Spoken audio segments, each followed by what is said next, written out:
What is going on, Leo? Welcome to your weekly forecast for the week of October 27th through November 1st, 2020. Brian here. I appreciate you being here. Thanks for being patient if you were waiting. I didn't have power, so these are coming out a little late, but the juicy stuff starts now. And for you, Leo, it starts with a full moon in your 10th house conjunct Uranus. Within minutes of Uranus. I mean, this is it is a pretty extreme, and it's a liberating full moon, especially for you in your 10th house, that career house.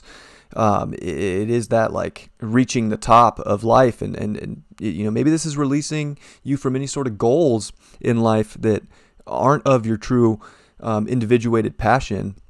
Maybe it's, if you were doing something that you thought somebody else needed you to do in society or whatever the societal norms were, this could be a breakthrough into what your true soul desires are, especially with Uranus there. And it could be a release of emotion, especially if it's emotion that doesn't, it doesn't meet with your deep emotional security and what you truly want for yourself with that sun in your 4th house. So definitely a powerful one for you to, I would say, emotionally create goals based on what you really want to emotionally create that align with your identity, that align with your deep soul emotions on a very individuated and very unique space, and to go after those and to go get them and make them happen. We're going to have, you got that North Node 2 in your 11th house, but it's more breakthrough energy for Leos than anybody else, I would say. The 11th house wants to break through and get away from societal norms. It wants to connect with new, exciting, and liberating people, new tribes. This is definitely a lot of liberation in this new moon that's going on for Leo right now. And it is quincunx Jupiter in your 6th house. I think it's like this thing, like you might have this sense of what reality needs to look like and overanalyze in a big way, especially with all this energy here in that 6th house with all the Capricorn stuff, Pluto, Jupiter, Saturn.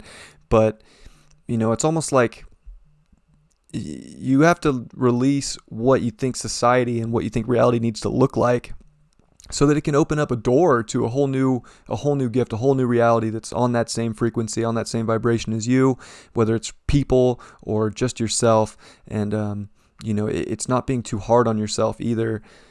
You kind of just have to just be true to yourself and let it happen. We do have Venus here. It's going to ingress into your 3rd house.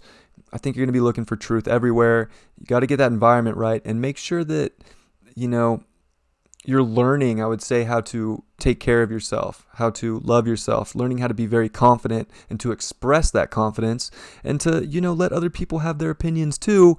Mercury is going to ingress back in retrograde into Libra as well. So there's this big sense of, okay, I need to get to the bottom of the facts in life. And, you don't want to overanalyze it, but it might just happen anyways. But it is by analyzing what you want to break out of that can help you truly step into that individuated state and to make new goals that are going to emotionally connect to you on a deep level and be more related to the reality of the truth that you want to create in a big way. Venus is going to oppose Chiron this week. Also, you have Mars retrograde in your 9th house. It's almost like having you try to, I would say, see things more universally, and that Chiron being that, wounded healer, that key there is like, if you can find that confidence in yourself and in your truth and in your environment that you want to create and see the beauty that you can have, the universe is going to open all the doors. But it's like you could get lost if you go too far away from your environment, and if you, just believe that everything is just going to be okay. It's almost like you have to kind of break free with this new moon and make sure that you can create the environment that you want, and to find that balance there, and kind of let the universe guide you to that environment. So it's this balance of the universe and the expanse of life, and then also, seeing the beauty in the physical environment that you have. And, I think there's a lot of break free energy for Leo to be that Leo and shine. The 3 of Swords.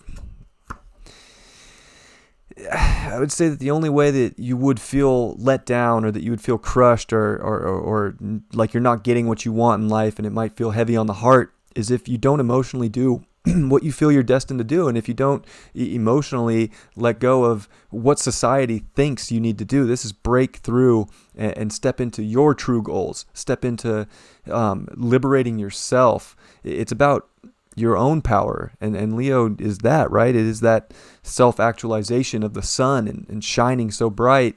And you don't want to, I would say, trick yourself into doing things that you don't feel deep within yourself, deep within the foundation of your soul, are right for you. And if you don't break free, you might feel heartbroken by the end of the week. So,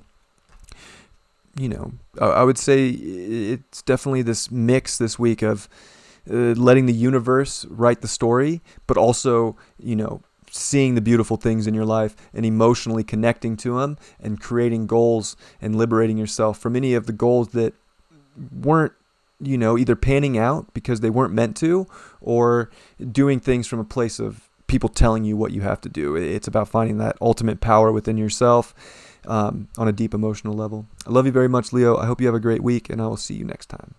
Peace.